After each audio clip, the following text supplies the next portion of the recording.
roster. I had expected Jamon Dumas-Johnson to enter the NFL draft. So the fact that he won't be at Georgia next year, to me, isn't necessarily the biggest surprise. What is surprising to me is that he elected to enter the transfer portal. But I think when you take a look at this inside linebacker room, it's not all that stunning given the talent that they have coming back, and specifically with what we saw out of C.J. Allen in particular to end the season there. To see Jamon move on, a guy who helped them win a national title in 2022, had a big sack in that Ohio State game. I have no doubt in my mind would have made a big impact in that Alabama game, in the SEC championship game that Georgia lost, in part because they were playing two freshman linebackers a whole lot in that game. But you look at the talent that Georgia has coming in, and as the transfer portal, I think, becomes a bigger and bigger thing, this just might be a thing we see more often at programs like Georgia, where you have guys in their third and fourth years who, maybe want to move on to the NFL, but don't quite have the draft grade they have there. And I think his arm injury that he suffered at the end of the season is a big part of this. Because of the way Georgia recruits specifically at that inside linebacker position, you might see them move on somewhere else for their final year to get a bigger role. I know you mentioned Jermaine Johnson earlier when it comes to Florida State and edge players moving on. Obviously, Jamon plays a different position, but this move is somewhat similar to that there in that regard, where I like to think that Georgia would love to have him back. But Jamon Dumas-Johnson was, in my opinion, going to be competing with guys like C.J. Allen, Raylan Wilson, potentially even Small London next year for playing time. I'll remind you that some of our postseason coverage here on DawgNation brought to you by our friends at Georgia Farm Bureau, always the home team. You're looking for home insurance, auto insurance. No one understands those needs for you, people who live in Georgia, like the folks at Georgia Farm Bureau, because they're Georgians just like you. Friendly folks, claims adjusters, agents living right here, taking care of business each and every day in the state of Georgia. So if you are in need of an insurance product or a great service when it comes to an insurance company, our friends at Georgia Farm Bureau got you covered there. Check them out online, gfbinsurance.com. That's gfbinsurance.com. Georgia Farm Bureau, always the home team. So, Connor, I think one of the things that kind of hangs over the conversation about Jamon Dumas-Johnson is the chatter that took place during the season. He kind of got into that crosshairs of Georgia fans near the beginning of the year and kind of became a little bit of a lightning rod for criticism after that. I certainly understand where some of that was coming from. And yet once something like that kind of gets baked into the cake of the prevailing conversation, I think at times it perhaps gets overdone. I don't know that Georgia fans are unique in that. I believe all of these really big, intense fan bases at times in college football can probably operate that way. But while Jamon Dumas-Johnson certainly did not have anything close to a perfect season when he was healthy for Georgia this year, I do believe at times he probably got unfairly criticized because, as you said, late in the season when he was injured and not playing, it's pretty obvious that Georgia could have benefited from his veteran presence on the football field. Yeah, I disagree with the comment that is on the screen there completely. He was playing really well against Missouri when he ends up breaking his arm in that game there. And I think you look at the Alabama game, he absolutely would have helped in that game. And Jamon, always super honest. He is a vocal and was a vocal leader on this team and meant a whole lot to this Georgia program. He said it himself, he was playing average this season. And I do think in some way, through no fault of his own, I think Jamon was maybe a victim of offseason hype. There are a lot of preseason publications that were touting him as an All-American linebacker, and I just didn't quite see him at that level there. And so when you factor in those outsized expectations, that naturally just sort of come with playing linebacker at the University of Georgia. He was a Butkus Award semifinalist a year ago.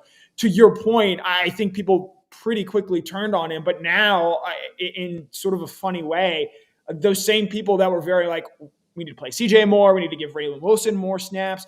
Now that Jamon Dumas-Johnson has entered the transfer portal, a lot of people turning around like, what is going on? We need talented guys like Jamon out there on this field. And so, you want to try and keep a level head with this. I thought Jamon was a very good college football linebacker there. We'll see if he gets what he's looking for at that next stop. But for the same reason that I think some were claiming and clamoring to see C.J. Allen, Raylan Wilson during the middle of the season, I do think that their presence, along with the fact that Georgia's bringing in five-star linebacker Justin Williams, top 50 prospect Chris Cole, four-star linebacker Chris Jones, the fact that they're bringing in more talent there at that linebacker position, I think it explains maybe why Dumas-Johnson is portaling out of this program. I also think this is perhaps a little bit of a harbinger for what is to come in college football, especially for a program like Georgia. It seems unfair to Jamon Dumas-Johnson to say he's kind of a middle-tier player, but compared to some other players in this Georgia roster, he's certainly probably less valuable than other guys here.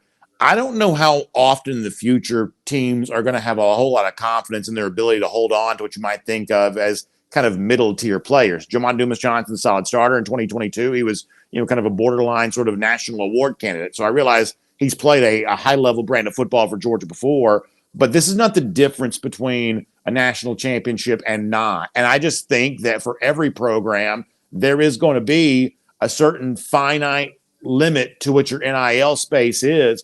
You've got to give that to players who are going to be the difference between, especially with a schedule like Georgia's playing, you've got to, give that NIL dollar over to someone who's a real difference maker in terms of winning and losing. With all due respect to Jamon Dumas-Johnson, I'd love to have him on my defense. I think he's, certainly one of Georgia's best 11 on that side of the ball. But in terms of the kind of budgetary concerns that probably college football has going forward, I think we may see more of this level of player exiting Georgia, exiting other programs in the future because, I just don't know there's going to be budget in place to keep guys like this when there may be a small handful of players that you really do want to keep.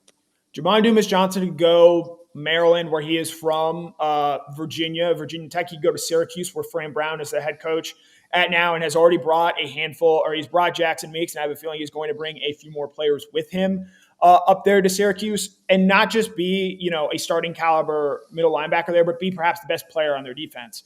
That wasn't going to be the case at the University of Georgia next season, even if he was healthy. Jamon, as you think Brandon and I have said, a very good player, a guy that was going to go play in the NFL because of the way Georgia develops linebackers there.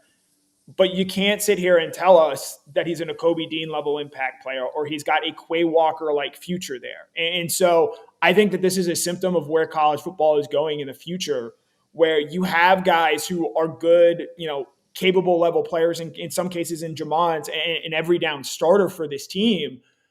But what Georgia views his ceiling as and what Jamon potentially views his ceiling as are two different things. And Georgia's going to want to develop guys like CJ Allen and Raylan Wilson behind them. And understandably, in Jamon's case, he may not want to share snaps with younger players that he understandably thinks he is better than. So I think that this is something at places like Alabama, Ohio State, Michigan, although Michigan's a little bit of a different program because of the way that they recruit there. This is sort of the way that these things are going. And Jay Memory, you have no idea how accurate your statement is. This is incredibly exhausting this time of year. And I will say, as much as we sit here and talk about this calendar and the way it is right now, I think for Georgia in particular, it's going to be extremely different this time next year, because Georgia, in all likelihood, will be one of the top 12 teams in a college football playoff. And while, yes, I do think you'll see some players enter the transfer portal like you already have for programs like Alabama, Texas quarterback, really be doing so. For the most part, these top-end guys, Jamon Dumas-Johnson in particular, I don't think he's going to be entering the portal during that. Now, the NCAA might decide to change the portal windows once again in terms of what that means going forward. But I do think that this is sort of a one-year thing, along with the fact when you factor in how tiring this is. The last 2 years, this time of year, Georgia's been preparing for a playoff, and a lot of these guys have been transferring out. 15 now for Georgia, or 15 players / scholarship players in Mekhi Muse are already in the transfer portal, and that number is only going to continue to climb here in the next coming week. All right, let me ask a couple of questions on this. First of all, you're absolutely right. We even predicted this right after they lost to Alabama. I tried to warn Georgia fans, you guys got to buckle up. It's going to be a rough news cycle here for a little bit, but it will eventually end, and you'll kind of get back to the business of being optimistic about 2024, but it's going to take a few days to kind of get there. And obviously a lot of this is sort of trickling out a little bit at a time, the way that we kind of, expected that it would. And some Georgia fans probably feared that it might. So with Jamon Dumas-Johnson now presumably leaving, going into the transfer portal, that puts a bigger spotlight on CJ Allen, who I think most Georgia fans like when they got a chance to see him play. Raylan Wilson to a certain extent too, but Allen, I would say, is a little bit more of the fan favorite here right now. Probably had on balance the better performances while he was playing. In the Kirby Smart era, we've seen two Georgia linebackers win the Butkus Award, Nakobe Dean, Roquan Smith. As unfair as this is, do you think that CJ Allen is showing the kind of glimpses of a Dean, Roquan level player here, or is this just a really good starter, maybe perhaps at some point in time in a similar mold to Jamon Dumas-Johnson, or do you believe that right now Allen as a prospect is probably better than that? I want to be careful here because I think in part with the way that you saw the Georgia fan base react to Jamon Dumas-Johnson and the way he played this season was a victim of his own hype. CJ Allen is a farther along in terms of his development as a freshman than Nakobe Dean and Roquan Smith were. That is not to say that CJ Allen is one day going to end up being better than Roquan and Nakobe Dean, but right now through their freshman year, CJ Allen is farther along. While he was not perfect against Alabama, understandably so, that's a tough game for a true freshman to be in. And I think when you look at how CJ Allen played in games against Ole Miss in particular, Tennessee, Georgia Tech come to mind as well, all games that he started, he has shown enough flashes, I think, to be an impact player. Now, this offseason for him is going to be huge. They're going to need him to be healthy. They're going to need him in particular to take big steps forward. And I would include Raylan Wilson in this there as well, because we don't yet know what Smile Munden is going to do. I think Georgia would love to have Smile Munden back. Smile would probably tell you he did not have the year that he thought he would. He was bothered by injuries all season. And so this inside linebacker room with the guys that they're bringing in and with the steps that they expect but also need CJ Allen to take, to answer your original question, Brandon, could CJ Allen one day end up winning the Butkus Award as the best linebacker in the country for Georgia? I do think so. I think when you look at where he is and what Glenn Schumann has gotten out of that inside linebacker room in comparison to those other guys, he's shown the positive steps very early on, but he's still also got a long way to go to becoming that type of player as well. Now, maybe the $64,000 question. Is this as bad as it's going to get? Jamon Dumas-Johnson, starter level player, guy that fans, I think, have kind of grown to like here. Is this as bad as it's going to get in terms of names that we see going to the transfer portal for UGA? Honestly, I think the answer it changes every year, but the more I've covered this and the more I think you're around it, you sort of just eventually start bracing for the worst. I could see it getting worse than this. I could see another name or two that is bigger than Jamon Dumas-Johnson entering the transfer portal. That isn't to say that they are definitively going to. That doesn't mean that it will happen. But I do see a world where this is worse, where there is a bigger name and a bigger impact defection than Jamon Dumas-Johnson. So I would say up until this point in time, even including Jamon Dumas-Johnson, we haven't really seen the kind of like progression through the transfer portal that I necessarily think sets up Georgia to be worse, next season. I think you would expect to lose a starter level player. Georgia lost a couple of those this past year. A.D. Mitchell going in, guys that went in the transfer portal were the guys sort of Bear Alexander, late in the process you didn't want to lose. Up until this point in time, even including Jamon Dumas-Johnson, you feel like you can kind of weather that storm a little bit. But if it's a different kind of player, and honestly, I'm not going to speculate as to, perhaps who it might be, but if it's a different kind of player, someone of a maybe younger, maybe more dynamic, level of what you might be think Jamon Dumas-Johnson brings in, at that point in time, I do think, if you're a Georgia fan, you'd start to get a little bit nervous here, because when it comes to like the LT Overtons and the Walter Nolans and the guys like that, those are not really names we really hear connected to Georgia right now. I believe Overton's visiting Alabama this weekend. I know he visited South Carolina, I think, last weekend. Nolan thus far has been kind of, moving around here a little bit. Princely from Florida went to Ole Miss, I guess, recently. Got some online predictions going that way that there is a way to come out of this, just to be frank, that would be a net negative for Georgia overall if you see big names leave, but you don't really see Georgia attracting the big name. And right now, dynamic defensive players are a little bit of a position of need for Georgia. I just think that is probably worth monitoring. And I don't mean to be fatalistic, because I don't know that there's any need to be, but it is one of those things that, Georgia fans are kind of holding their breath on, I would say, a little bit right now. And to your point there, the thing you mentioned, impact players on the defensive side of the ball, specifically in the front seven, the area we're largely talking about here. BA, do you think they had an impact player on that defensive front seven this year? Because I don't. I don't think so. I don't. Like Michael Williams had some flashes. Small Munden, if healthy, I think could have been there. Jalen Walker, if Georgia wanted to put him on the field more, could have been there. But for whatever reason, in terms of a down-by-down impact player, I would obviously include Malachi Starks in there in the back end, probably Kamari Lassiter as well. But when you look at the reason Georgia won those last two national championships, if anything, that 2021 team, the secondary, was by far the weakest position group on that team that year. And so I think when you look at the way that Georgia has won in the past, it's because they've had impactful defensive players. And Kirby Smart was very frank with us from the beginning. He did not see an impact player on that defensive line. Right. And I think Georgia was counting this year on its inside linebackers being those impactful players. And because of injuries for both Jamon and Smile Munden, they never, I think, really got a chance to showcase that. And so I think going forward, as you point out, Walter Nolan looked like he's going elsewhere. LT Overton, Georgia doesn't seem all that interested. The Florida edge rusher, whose last name I can't try and pronounce because I've always butchered this one. Yeah, Princely. One, it seems like Ole Miss is very much like, we know we stink on defense and we're going to try and get better in the transfer portal. Nolan and the Florida edge rusher both being linked to there. Georgia has, I think, reason to trust itself in its development along those positions, and they do have good young players coming back, specifically on that defensive line. I'm really interested in seeing what we see out of Christian Miller based on what we saw at the end of the season here. But to your larger point, specifically in that defensive front seven, I don't think Georgia can afford to lose very many players. While Jamon is a loss, certainly, especially I think from what he brings from a leadership standpoint, he was already someone that I didn't really expect to be on Georgia's roster next year.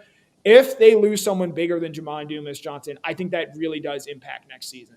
I think that's a really interesting point. All right, let me give you a shout out to our friends at Kroger. Obviously, postseason coverage. Kroger have been with us for a long time. And if you want more of the best stuff of this holiday season, including the bowl season, which actually begins tomorrow, got a handful of bowl games as we roll into the weekend. Make sure you become a member of the brand new membership option from Kroger called Kroger Boost. You can get free grocery delivery. You can get twice the fuel points on the things you're already buying from your local Kroger. So check out the Boost membership option. Find out more online at Kroger.com/boost. That's Kroger.com/boost for more on that. All right, so if you're just joining us, Jamon Dumas-Johnson into the transfer portal. Connor's got a good story up there on that at DawgNation.com. But Connor, how about a kind of a final thought for right now? It's been Marvin Jones Jr. this week. It's been now Jamon Dumas-Johnson. It's one of those things where the bad news has outpaced the good by a pretty wide margin here thus far. And in fact, maybe even some expected good news today didn't quite come. So, give me a little bit of a final thought here. Obviously, for Georgia fans who kind of want to find the positive and perhaps want to see, maybe a silver lining around some of all of this. Where does a Georgia fan need to look for that here right now? As far as the transfer portal and players getting in, this is purely conspiracy Cap Connor here speaking. I don't think any of those guys are going to publicly announce or publicly be signed until after National Signing Day. That way Kirby Smart doesn't have to talk about them in front of the media. That is what happened last year when you saw Dominic Lovett and Ra Thomas both announce their commitments to Georgia the day after National Signing Day there. So if you're waiting for good news, and I do know there is good news coming, they feel very confident on some of the transfer portal targets there. I think you're going to be waiting till next Thursday, potentially, maybe even Friday. The other side there, you talk about Marvin Jones Jr. going in. Georgia's already had 15 players enter the transfer portal. I expect still a few more, if not now in the month of December, then obviously in the spring window. And that's before even getting to at least a dozen guys that are going to move on to the NFL for next season. And so you're looking at a pretty substantial amount of turnover. And so there's a lot of change going on at Georgia right now, specifically on the offensive side of the ball. We know a lot of those guys, Brock Bowers and Marius Mims, have NFL decisions to make. Carson Beck there, I think the biggest one that we're waiting on. But from the defensive side of the ball, you've seen a lot of players leave this defense next year. And so I'm really interested specifically in that front seven. What do these guys look like going into the offseason? It was always going to be a big offseason for guys like Jalen Walker, CJ Allen, Micah Williams, Christian Miller. I think when you see a guy like Jamon Dumas-Johnson, who, and maybe we haven't done a good enough job talking about this guy was a very vocal leader and played a very important role for this Georgia defense beyond just what he brought from an actual skill set on field standpoint. I think that aspect, that he, a leader in this program, might be transferring out, might be the thing that we don't necessarily touch on a whole lot because there's not a whole lot of tangible on-field football impact. But having a leader like that leave your program will have some sort of void that has to be filled. And off the top of my head, I mean, maybe Malachi Starks becomes that guy. Jalen Walker's certainly there as well. I don't know who that obvious vocal leader is going to be for this Georgia defense next season. There's some really good stuff in that SEC Network video they put out after the South Carolina game where Jamon Dumas-Johnson was very vocal in the locker room. I think Georgia fans, if they want to get an idea for his impact in that realm, they should probably check that out. And I guess someone needs to say this, so I will, Connor, to kind of wrap up our conversation here right now. JDJ, DGD. No doubt Absolutely. in my mind. No doubt 100%. About it. As someone who's gotten a chance to talk to him, incredibly honest player. I truly, can be a little blunt sometimes, but as someone who is also very blunt from time to time, I appreciate that and can understand that. Wish him nothing but the best and hope he goes on wherever he is to have a very successful and long career. I enjoyed a chance getting to cover him and think that he is well on his way to a strong career wherever that might be. And I do think that, when the transfer portal settles and we all get a chance to sort of relax and take our breaths, I think Jamon will be the first to tell you he very much enjoyed his time at the University of Georgia.